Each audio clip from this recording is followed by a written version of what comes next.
Subject matter we're dealing with is so incredibly large and laborious. It's huge and humongous, but that's what the masters of this world have.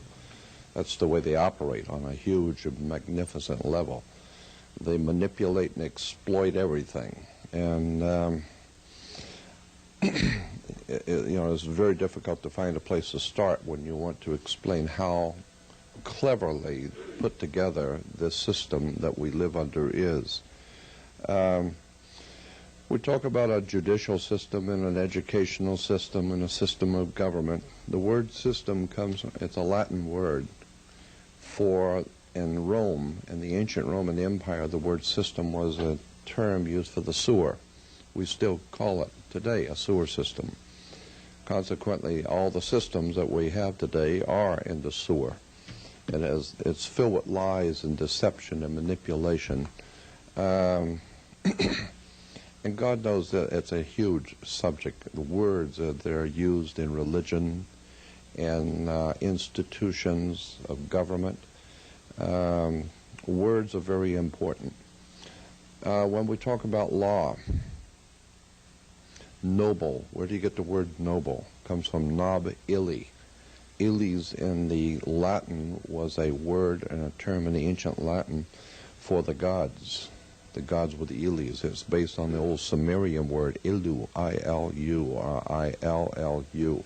Ilu or Ili was the gods. And in Latin, the word nob was a high.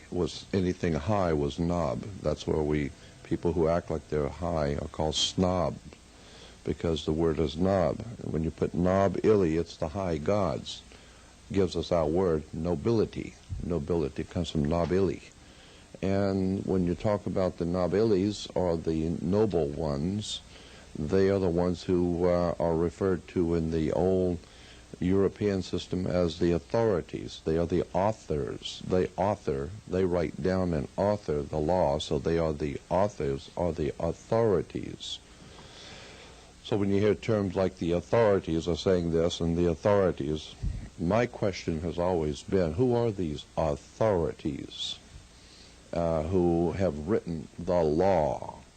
And then you come to find out that most of our laws are based on canon law, church law.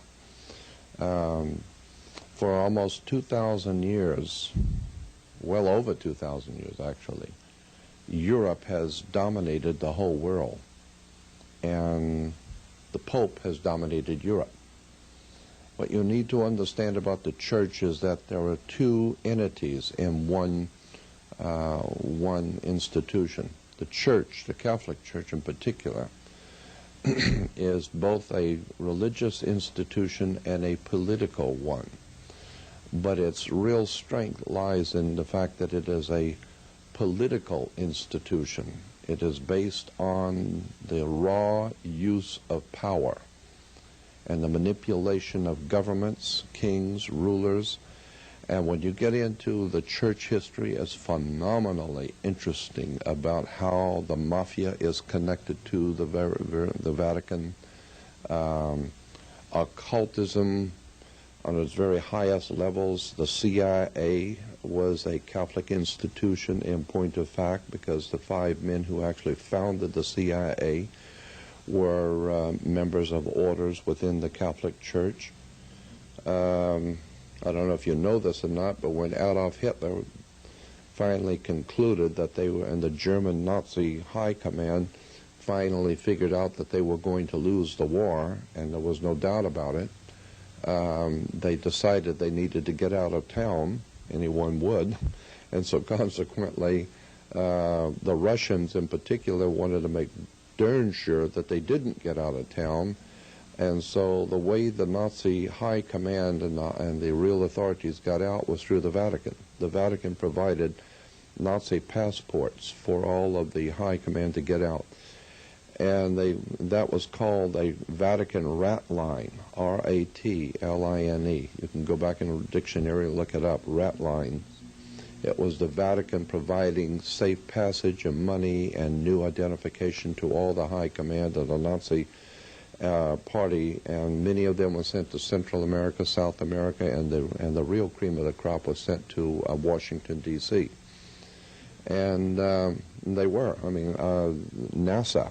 NASA is an interesting word. National Aeronautics and Space Administration comes from NASA, N-A-Z-A, NASA.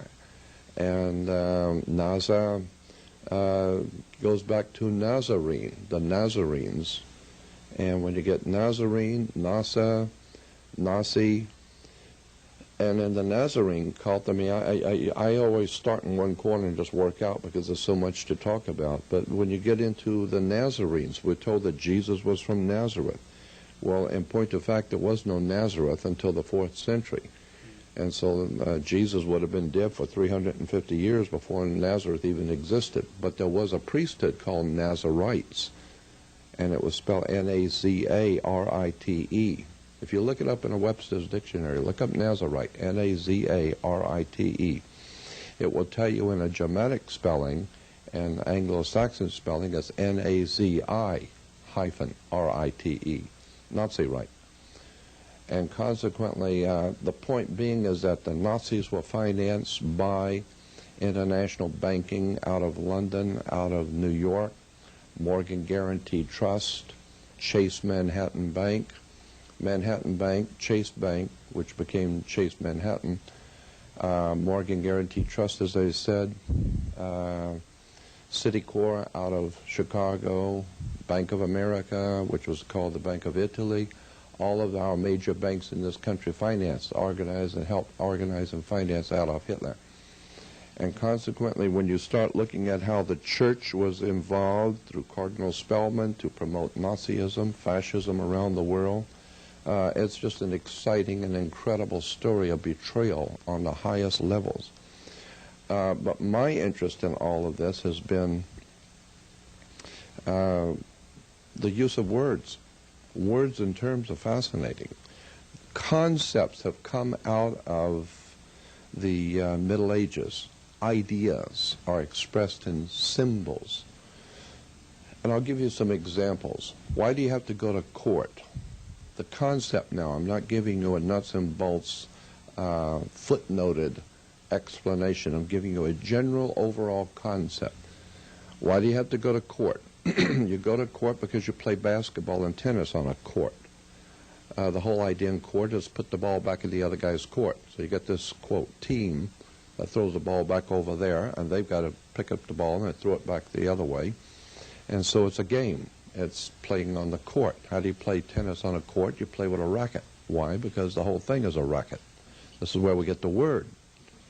And the people who run the court system are the same people who gave you your judicial system, they've given you your religious systems, your educational systems. The entire superstructure of Western civilization is a racket. The entire thing is based on the manipulation and exploitation of the ignorance of the people.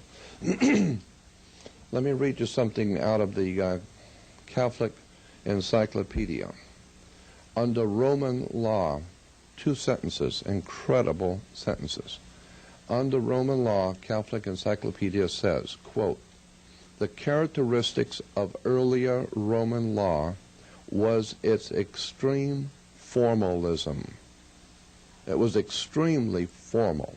You had to dot all the I's and cross all the T's and say it just right. If not, it don't fly. So it's got to be done according to extreme formalism. From its first secret administration as the law of the privileged classes, it expanded until it became the basis of all civilized legal systems.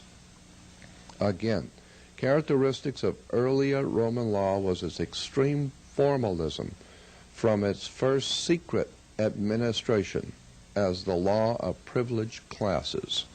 So what we call today and refer to in our language as the law, the authorities in the law, was first of all